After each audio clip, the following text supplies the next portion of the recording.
Hey guys, here just a quick note about installing the Astra theme. So Astra theme works really well with Elementor Builder.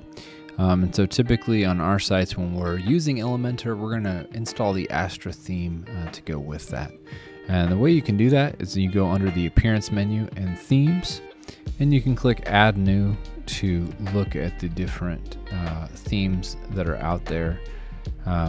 Really only need, one, maybe two themes max, but typically, if you're running a WordPress site, it's going to come preloaded with the 2019 or 2021 theme, one of those themes, whatever the current year is.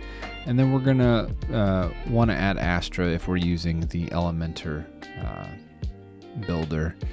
And then we've already installed it on this site, so we are going to just go ahead and activate it, and that will change some of the options in the customize menu for us, but it'll really complement the Elementor page builder and help us move a little faster.